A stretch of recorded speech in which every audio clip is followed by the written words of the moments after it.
It's 12:30. Hello. Good afternoon, everyone. And welcome to A Language to Foster Innovation. Yeah. So are you all having a great first day at South by? All right. We certainly do, because you're all here. And that's really fantastic. Thank you all for coming. All right, then. Before we start, let's introduce ourselves, right? My name is Klaus-Peter, and I'm in charge of innovation management at DPA, which is the German equivalent of the Associated Press here in the United States.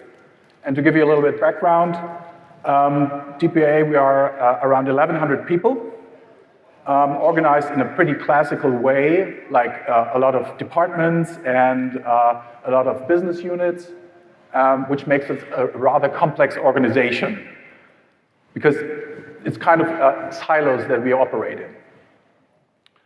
In this session, I'm going to talk about how we as a company address this kind of organizational complexity.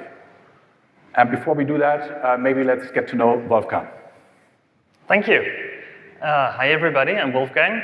I'm a facilitator and sense maker, and I don't have any of these silos because I'm self-employed.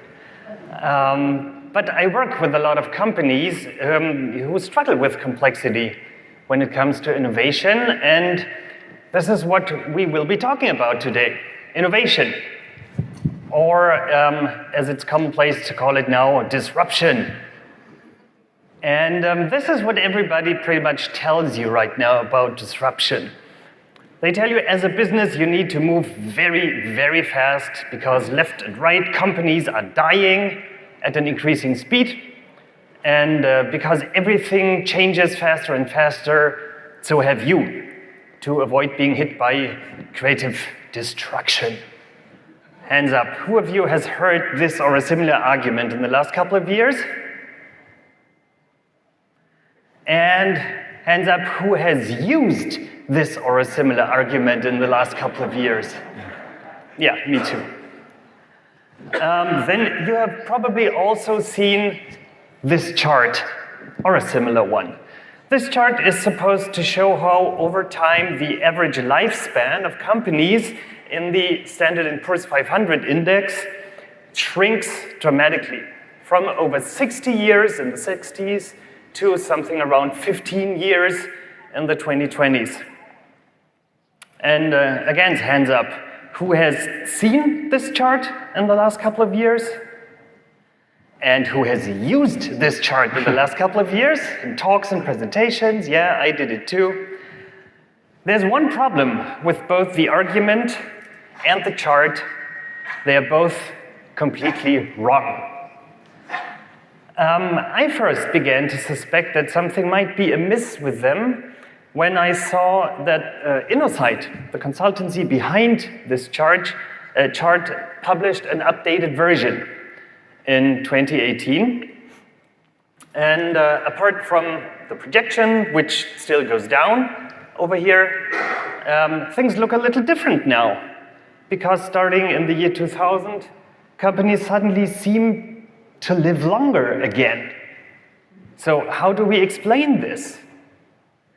Well, if you look at their methodology, you learn that what we see here is not really a measured lifespan of companies, but what they call an implied lifespan. An implied lifespan is a figure calculated from the annual turnover in the Standard & Poor's index. That's the number of companies that leave and enter the index in a given year.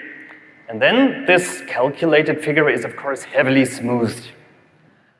If you look at the original unsmoothed turnover data, it looks something like this. And apart from some spikes, for example, when the dot-com bubble burst and the financial crisis of 2008-2009, you really do have an increase in turnover, as shown by this trend line. But does this increase in turnover really imply shrinking lifespans caused by accelerating creative destruction? In 2017, 3 economists of the Credit Suisse made an effort to answer this question. And what they found completely changed or maybe disrupted my view of disruption. They first found that about 1/3 of the turnover of the last 20 years is not due to creative destruction, but simply to more proactive index management. The threshold of companies going out of the index is simply much lower than before. And if you take account of this change in management, the increase in turnover practically disappears. You see an almost flat trend line. And notice the huge spike in 1976 that was there. I would have naively interpreted it as something to do with the aftermath of the oil crisis of the 70s, something like this. Turns out it was just the fact that the index management took out 40 industrial companies all at once and put in 40 financial companies all at once. So these changes in index management completely skewed the data. Then the economists asked, what is the best explanation for the actual pattern of turnover in the last 20 years? So let's have a look at this. And alas, it's also not creative destruction was the best explanation for this pattern. It's mergers and acquisitions activity. That is the volume of mergers and acquisitions of US firms, which totally makes sense. Companies not only are removed from the index when they die, because they don't grow anymore, they aren't productive anymore, or something like that, but much more often when they get acquired.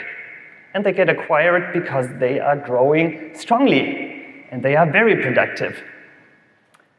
And this correlation also explains the waves we see in this chart. M&A activity increases in times of economic growth, only to drop in times of crisis. And this correlation also points to what we think the real problem for established companies is when it comes to fundamental change and to disruptive innovation. And to see what that means, let's have a look at another M&A-related figure. We just saw that the overall amount of M&A increased over the past 30 years in the US, but in the same time, the share of venture capital exits via mergers and acquisitions compared to those via IPOs, that is, companies going public, that share skyrocketed from about 10% in 1985 to around 90% in the last decade. That means that today, only 1 out of 10 successful VC-backed companies goes public. 9 out of 10 get acquired in the private market. Why is that? Well, on the one hand, it's because founders simply don't want their company to go public. They don't want to sacrifice their long-term goals for quarterly numbers. Just remember the pulled Airbnb IPO as an example for that. On the other hand, they don't need to go public. Venture-backed tech companies scale perfectly well without money from the stock market. The focus on technology and the business models that go with that put them in a different league than traditional companies and traditional enterprises. They leverage a different paradigm. And this difference, that is the real disruption. So what these patterns show is the real problem for traditional companies is not creative destruction, it's shareholder-driven short-termism. That is the inability of traditional publicly traded companies to follow through on long-term goals. And especially the inability to explore not only product variants, but new product types, new business models, to explore technological paradigms that are new. Because those quarterly numbers are so damn important. And for an example of this kind of short-termism, just look at GE's abrupt abandonment of a very ambitious long-term innovation strategy for focus on very short-term profits and maximization of these profits driven by a very small group of so-called active investors. So in the end, what pundits tell you is a story about creative destruction and the need to accelerate really is a story about short-termism and the need to decelerate. So, we're 17 slides into the presentation, and you might ask yourselves, what on earth has this got to do with the language for innovation? Well, in fact, the whole story up to now is a story about a shared language for innovation, or rather, the lack of such a language. The acceleration and deceleration views not only propose different models of innovativeness and of innovative change and disruption, but they use different languages to talk about it. On one view, proposed by people like Richard Foster, this is the guy who invented the chart we started with, or Clayton Christensen, creative destruction refers to products, to businesses, and to 5 to 10 years business cycles. On the other, which goes back to Josef Schumpeter, the original writer who coined the term creative destruction, and the view was further developed by a Venezuelan economist called Carlota Perez. There, the term refers to business models, to paradigms, and to 50 to 70-year so-called long waves. So these two views don't even talk about the same things, and thus they talk past each other. There are two reasons for this. For one, these views deal with quite complex stuff. It's easy to disagree about the facts of innovation, let alone how to interpret them. But for another reason, the proponents and their followers have very different interests. Profits from punditry versus power through owning the paradigm. By the way, that's my dog, that's Molly, and she obviously has very different interests from the sheep.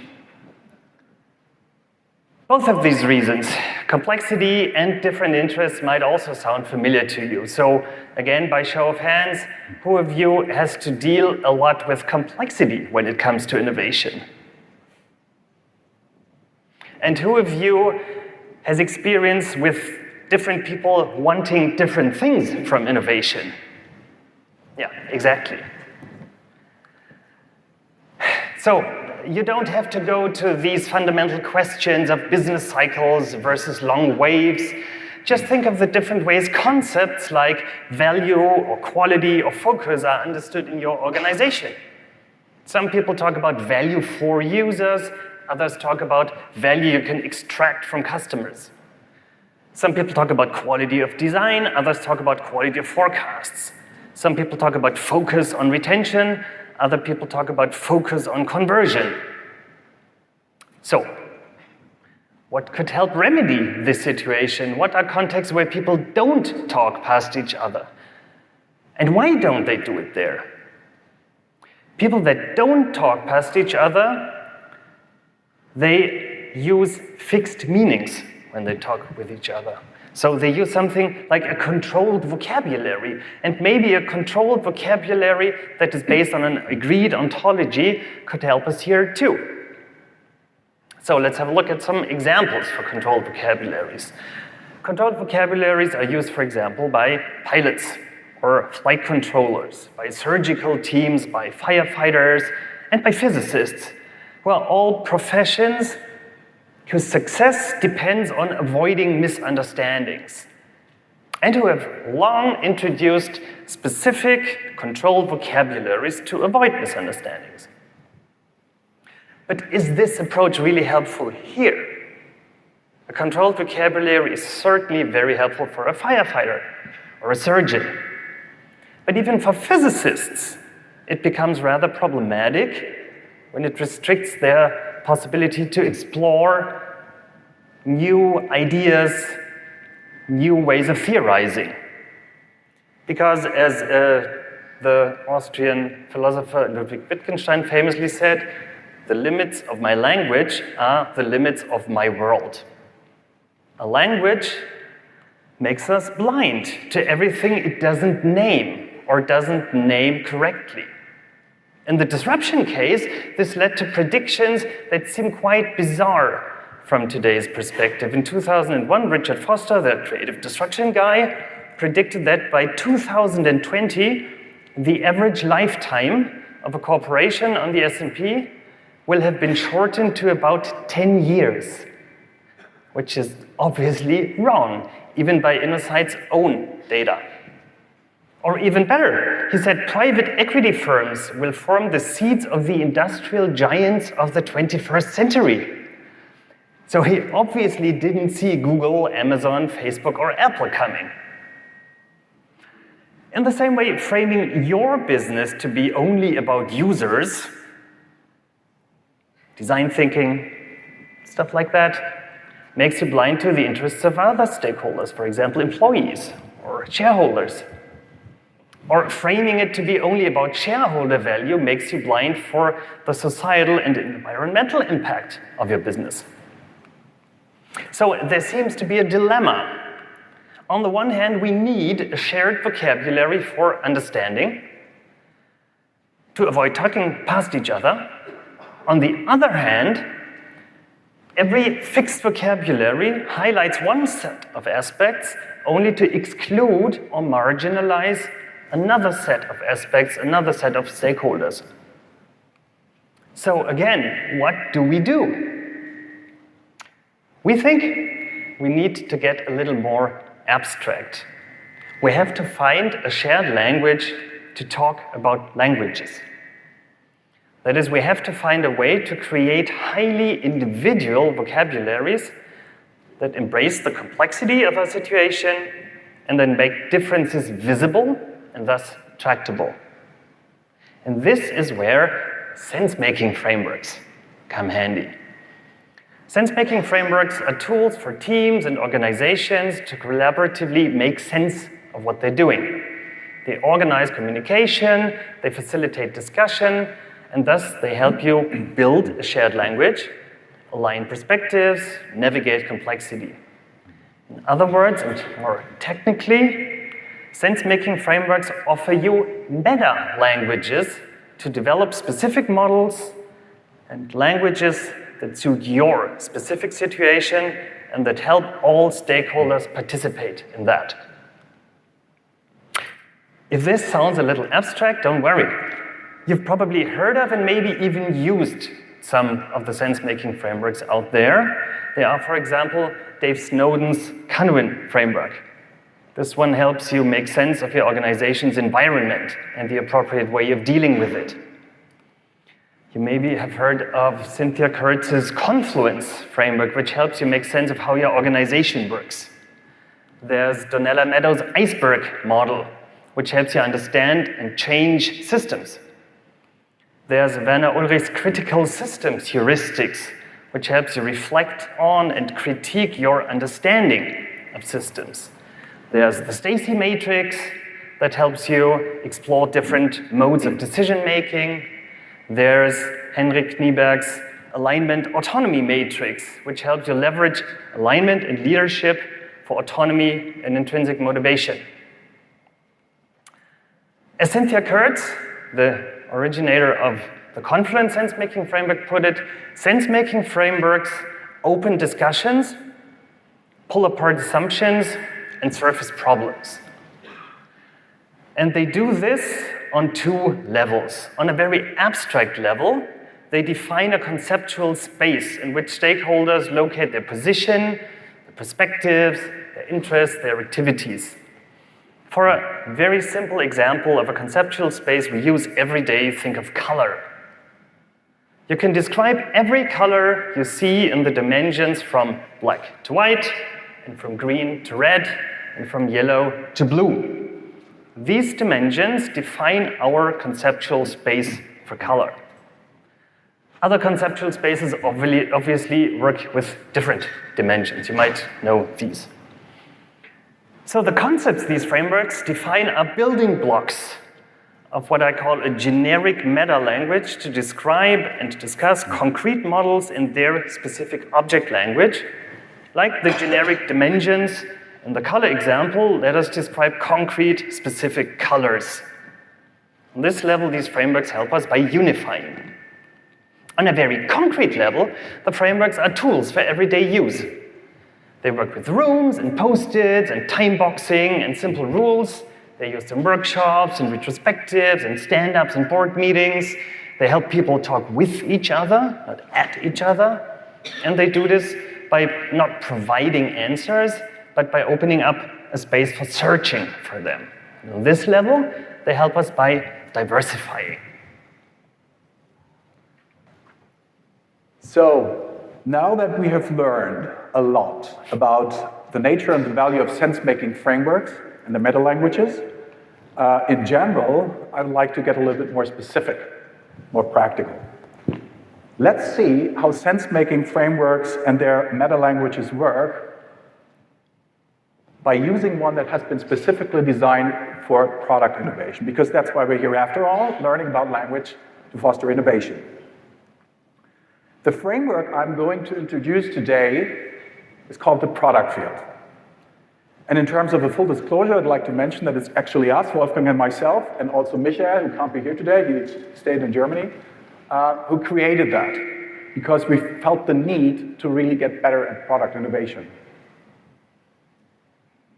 Okay, here it is, and it's actually really simple. Every product in the world originates on the inside of an organization. It doesn't have to be a company, it can also be a distributed company, a corporation of some kind, or a one-person endeavor. It would still be called the inside. And the product needs to get introduced to the outside, to its users and customers. This dimension is called introduction. Okay? Also, every product innovation has a purpose, represented by an idea how this product creates business value and the value it creates for users and customers. Without a proper implementation, though, no product innovation ever becomes real. So the second dimension is called realization.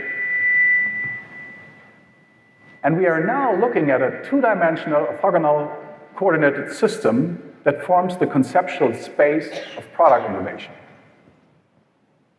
which is actually pretty awesome, because now we can define all relevant aspects of product innovation along these two dimensions inside our conceptual space.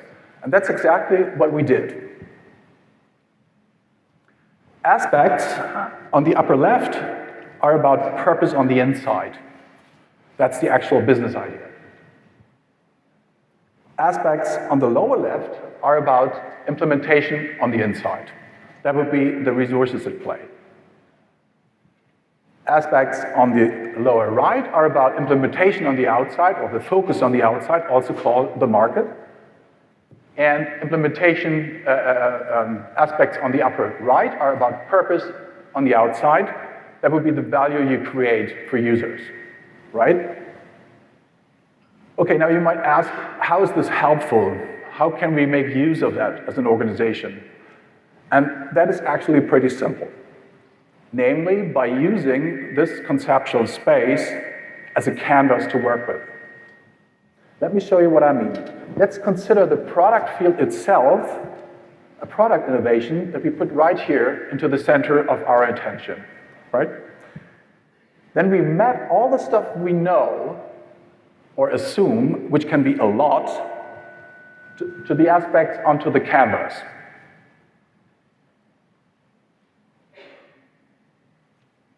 Then we can check the fit of our innovation by phrasing sentences that ought to make sense.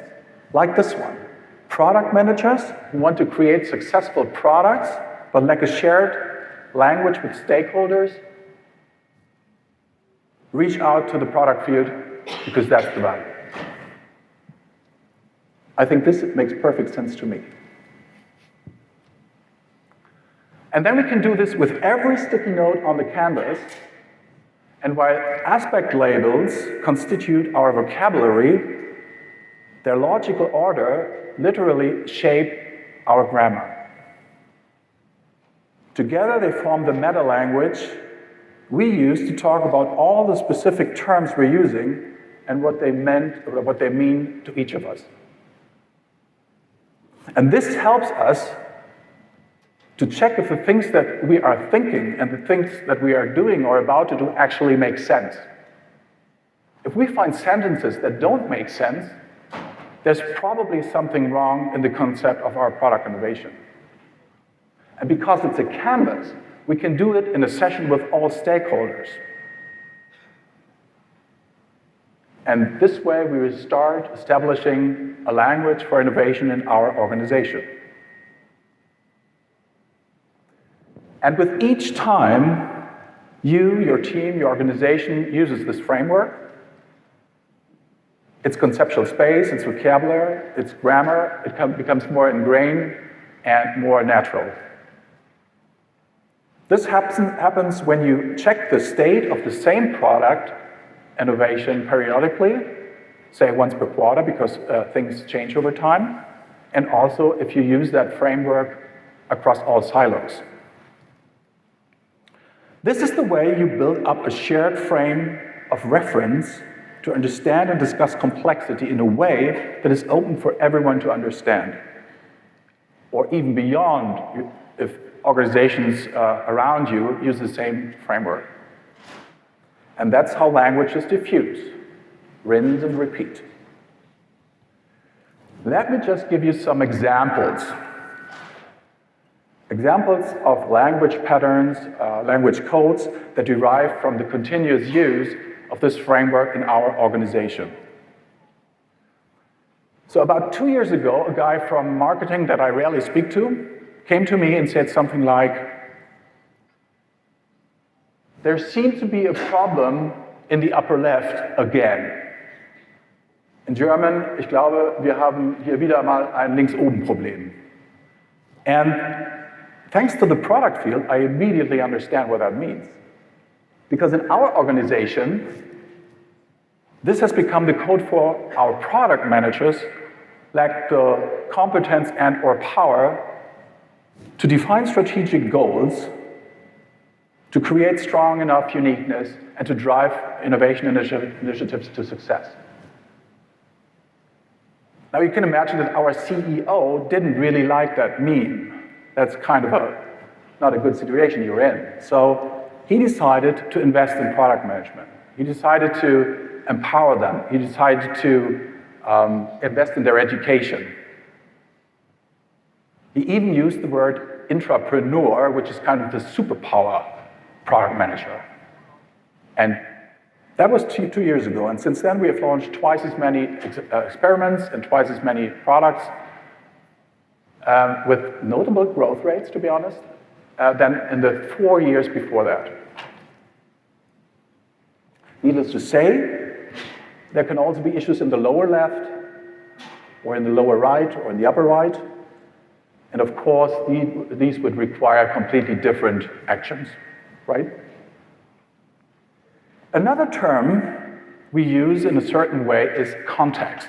Let's take a look at the context again. If someone says that, it's not about any kind of context, but a very specific and clearly defined context of product innovation that, thanks to the product field, everyone understands. Like here, you see it on the slide, stuff in the gray with a gray background. When we say context, we are referring to the outermost aspects of our conceptual space. And if someone refers to the context, to the innovation core, she or he is actually talking about its value proposition. You see, a value proposition that is actually a solution for a problem that outperforms alternatives by strong uniqueness. And everybody involved understands that. There is no need for clarification or room for misunderstanding when somebody says product core or product context. And then there are also new terms that are being generated by a certain framework. In our case, for example, idea push and value pull. You curious what that means? I'm going to show you.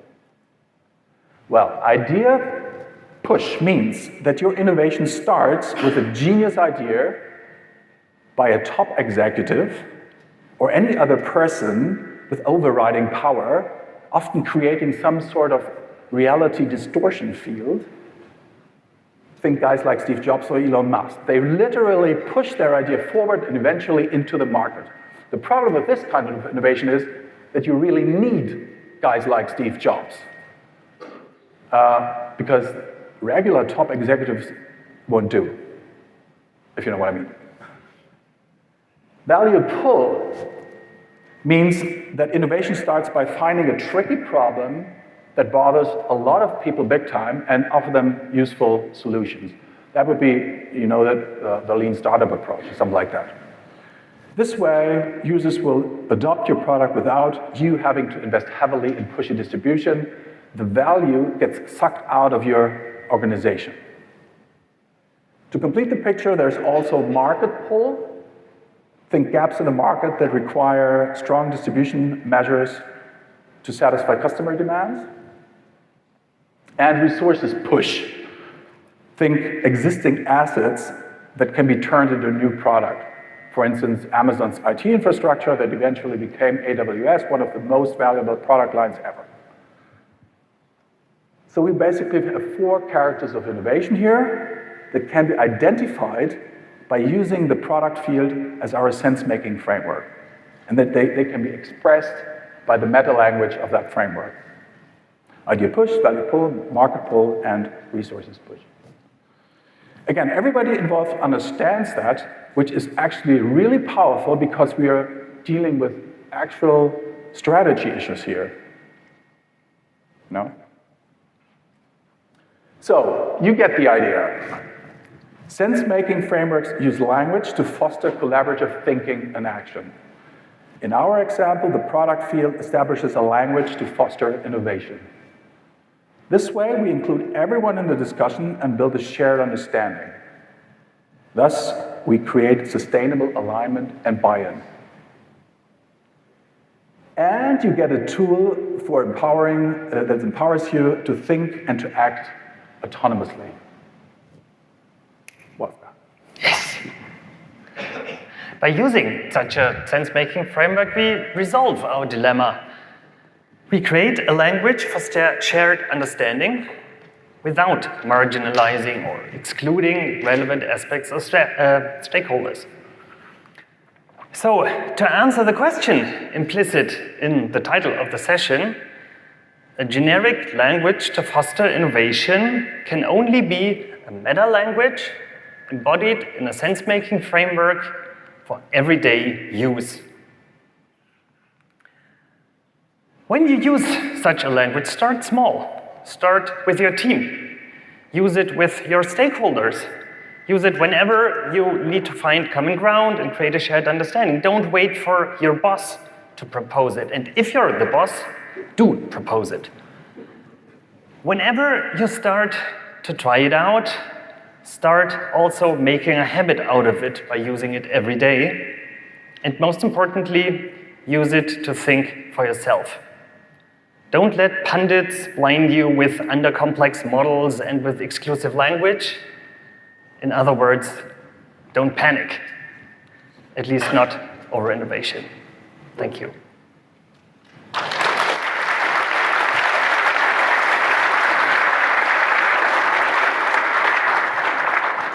Questions? We have a mic over here, so if you have a question or feedback or something to add, please come up. Talk to us. What about the next slide? In the meantime, we have a book signing right after this session, 2 p.m. at the South by Southwest bookstore. And we'll also have a product thinking meetup led by Mark, the guy over here. That's Mark. And this will be a perfect situation to discuss this stuff further. We'll be there. We hope you will be too. That's the website. That's the Twitter. That's us on Twitter. That's the microphone over there. If you have a question, please come up.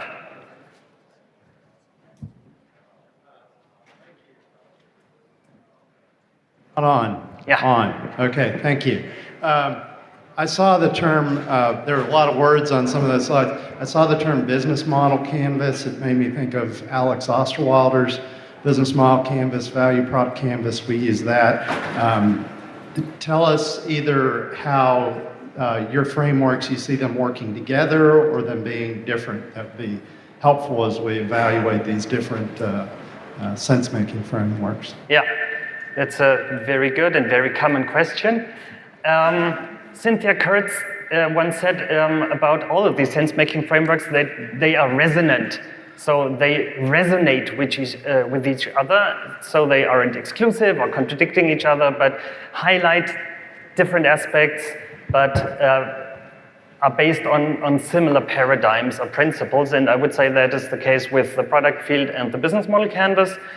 The business model canvas focuses on a snapshot of a mostly fully formed business model, whereas the product field focuses on the dynamics behind finding a business model and behind creating a product, on the interests of the stakeholders, how they interact, and so they can be used complementary to each other. You can almost map all of the aspects of the business model canvas to some aspects of the product field and vice versa, and similar is true of the value proposition canvas in the product field.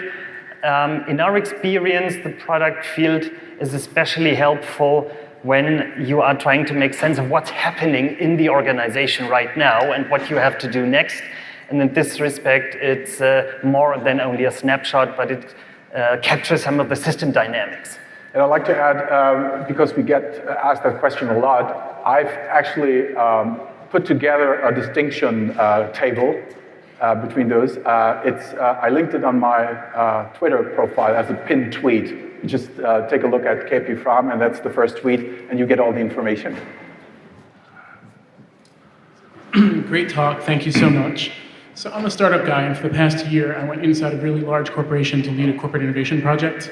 So I learned a lot about corporate innovation, at least at scale.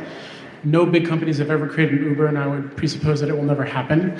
The short-termism effect seems to have only one counteract that I've found in the last year, and I've started talking to people, which is basically a strong leader or a CEO that's willing to back the project. But even that is temporary, and the whole field is littered. So if we go back to short-termism, talking about larger corporations, because these frameworks work great in smaller or even mid-sized corporations, I mean, what is the future of corporate innovation? Should they even try? I mean, you have these CEOs, they fund the project. In one case, I know one guy left, they sold the company for pennies on the dollars, and the other, they actually killed it right at shipping. It just doesn't work. So how do you actually counteract that, and how do you get that alignment when one person, as great as your framework is in the large corporate, one person, usually the CEO, has an outsized influence on what the future of the project is? Yeah, that's absolutely true. I cited the General Electric's example, and this is a case where in the 80s and in the early 90s, you had with Jack Welch a very, very strong CEO who led a transformation of the whole company and shifted it from one paradigm to another paradigm.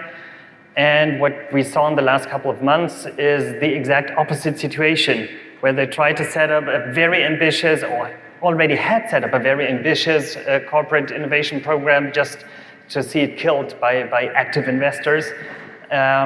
So I think there's no way around talking about what Klaus called the upper left problems. If you don't have such a leader in such a context, you probably don't have corporate innovation. I think it's as simple as that. Thank you very much. Very interesting framework. Do you have anything around the idea of having a sense-making framework for longer-term aspects of innovation, like platform development or technology development, where the ones you've shown would be a little bit more difficult to use, but with the same purpose of aligning everyone inside the company to allow working on such long-term projects? Yes, very good question. On the one hand, what's helping us to deal with these longer-term issues is focusing on these aspects which means on longer term strategic goals and trying to build what I learned to call a theory of change, something that formulates an overarching strategic goal, the impact you want to create, and then drilling down into how to realize that, whose behavior do we have to change, what resources do we need for that, what outputs do we have to generate, and to follow through on this theory of change on a very, very long term. And on the other hand, focusing on enabling assets, building up enabling assets and asking how to leverage them. Klaus talked about the Amazon Web Services example for an example of that. So there are aspects in this canvas, in this frameworks that specifically address that. On the other hand, it's the rinse and repeat thing. Such a sense-making framework only has long-term impact if you use it repeatedly and if it becomes kind of ingrained in the organization. So it's really a matter of doing it over and over and over again and not losing focus where, again, stuff like a theory of change and a clear focus on long-term strategic goal really helps. Hi, Nick, thanks for your presentation. One question about sort of the concept of doing idea push, value pull, and so forth. In your minds, are they mutually exclusive? And maybe more practically, how are you implying them or applying them at DPA? And which one do you prefer and why? The reality is, or has been, that we are always resources push because we have so many content, we have so many things that we can put into something. But we always lacked the upper left and the upper right. So we just try to avoid all this and move from resources directly to the market, which just doesn't work. And this is the actual aspect here. No innovation will ever work when you underestimate or not really cope with the other 4 quadrants. If you only do idea push and then do it, you need to have an understanding for users. You need to have an understanding for the market. It's just everything. You can't really exclude one over the other. What we mean by value push or value pull or idea push is basically a character of innovation. It's not exclusive, that is only idea push. I would call it in Weberian terms an ideal type. No innovation really is exclusively idea push, but it helps you see where your strengths and maybe your weaknesses are. And our colleague Michael calls the aim creating a balanced innovation. Yeah. So when you see we are especially strong in resources push, because we're a media company, we're used to just shipping content, then you can address that and say, what do we need to add to that in terms of user understanding or strategic orientation to be more balanced in the way we do innovation. And the funny thing is, media companies then started to adopt design thinking a lot, and they forgot all about the others.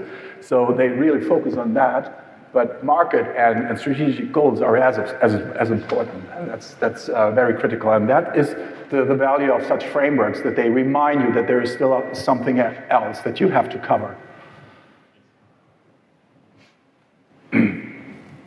Thanks. Great talk, by the way. I really enjoyed it. Just had a question. In large companies, you often deal with innovator's dilemma, where you have one group that feels the established way is the way to go, and there's a discontinuity, and there's another group that sort of sees how the future is going to go. They fundamentally don't agree, so it's quite hard to get cohesive alignment on that. How do you apply this model where you're never sort of going to get everybody to agree?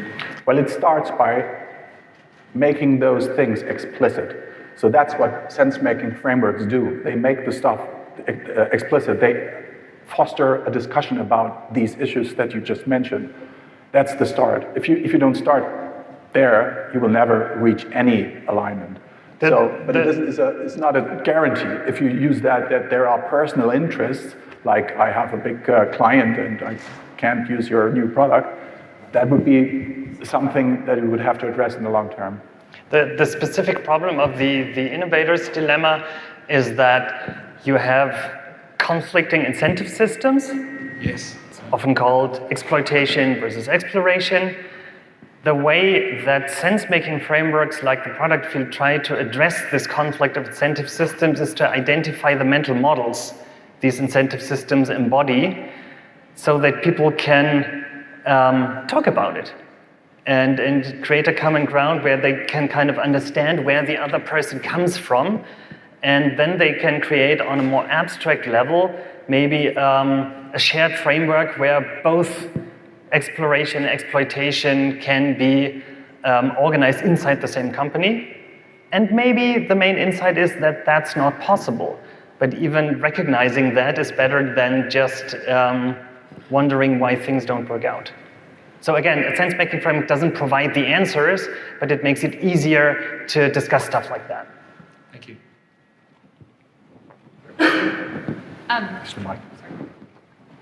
So I love this framework, and I've already tweeted it to a couple of people that I know. But this summer, one of the groups that I worked with was kind of a blend between government and nonprofit. And that kind of is subject to a little bit different models, some variation. So what would you suggest? What would you change about this or add to it to really deal with government innovation or nonprofit innovation? Yeah, that's a very good question. There's an article, I think a couple of articles by Stephen Blank who discusses a similar challenge referring to the business model canvas. And there he says, the only thing you have to do is replace a value proposition that you use for monetization with what he calls, a value proposition that you use for creating impact. And when we talk about stuff like that, for example, a colleague that isn't here today used the product field for a collaboration with an artist and the city of Hamburg to talk about impact of art in the public space. You just have different motivations and different strategic goals up here. Can you still hear me? Yeah, I hope so. So you probably solve different problems than when you create a product in the narrow sense, and you don't have users like people sitting on a computer and customers paying for using your software. But if you broaden your perspective, you can easily talk about stuff like the motivations of people living in a city. These are the users of the city. And you can talk about the problems they have when pursuing their motivation. You can talk about drivers in terms of government agencies who try to provide solutions for these problems. So it's just a question of how narrow or broad you understand these terms. And in fact, this already proved very helpful to frame discussions like these in very similar contexts for us. Yeah, I think one thing that we ran into and that we actually did like version 2, and we looked at the growth mindset of what we were doing, is that our customers weren't going to pay. And so that's a huge difference. But for the long-term success of a solution, you do need it to be self-funding in the end, in some aspect, or it's a good idea. And so we looked at that as what is the growth pattern, and changed. But you still want to have a customer mindset, whoever you deploy to. Yeah. And then I just wanted to say one thing I think this really dovetails nicely with is an article in Stanford Social Innovation Review, and it's on human-centered systems-minded design. And so it's a plug for that article I read because it dovetails really nicely. Thank you. Yeah. Good, thank you. Is there any book where we can read more about this? And also, would this PPT would be available online? There's a physical book in the bookstore. We will be at the bookstore in half an hour? Half an hour, yeah. Something like that. At 2 o'clock, we're there, and then you can buy the book and sign it. And there's an online version of the book. Just go to productfield.com and scroll to the resources section, and there's everything that's available in a physical form, also available online and for free. So you can read all this stuff. And would this presentation be available online? Yes. Yeah. At SlideShare? Yes. Yeah. Not at SlideShare, but at Speaker Deck, but basically, yeah. Thanks. Thank you. I love the framework. I was just wondering, I believe that you start with a set of hypotheses for each part of the framework, and I was wondering how teams actually use it to test their hypotheses and keep the innovation and the product evolving along the time. Yeah. Very, very important and in fact crucial aspect of working with any framework like this. What we usually do is we differentiate between what's happening in the context, which is more about the factors you have under control or don't have under control in your organization, in the market, where you look for strengths and weaknesses, things you know, things you don't know. And on the other hand, the value proposition, which is the stuff that's more or less in your head and has to be shared in your team in order to work in this kind of context. And then we generate very, very specific and concrete action items from each of these areas. So in workshops, usually what we do is after mapping all this stuff and checking all this stuff, we do force voting, what we call it. So we identify strengths and weaknesses, and then we use a little tool to generate what we call a force field, which shows which of the strengths and the weaknesses are really crucial to product success. And then the teams generate very concrete action items for each of the crucial points. And these get transferred into, for example, a Kanban board and get very clear success criteria and time frames, and then rinse and repeat. Every time they finish a sprint or some kind of iteration, they take the results from these action items, go back to the product field, compare the situation before and after, and discuss if they improved or didn't. That's basically how we do it. And again, the important point is doing that again and again and again. And the weaknesses are often just facts that we assume that are facts, but they are just assumptions. And that would be a weakness, so we have to address them and then get back. And also, is there any case where you actually start from the value and users' motivations? Because the four ways you show all start from drivers' goals towards the others, right? Is there any way that we can go from? Yeah, actually that's actually a very common way. The arrows that you saw, they just mean to point out the fact that everything you do has to get outside. When we start here, it's what we call value pull, which means we really start here, and there's this saying that a strong product gets pulled out of the company by the market. You can map pretty much every design thinking process or lean startup process to the aspects of the product field. And for example, a design thinking process would start with empathizing with users, doing research, doing immersion into their situation, understanding about their motivations and the problems they face, then doing some solution ideation, prototyping, and quick testing with the users. So this would be a process that starts up here and then goes down this way.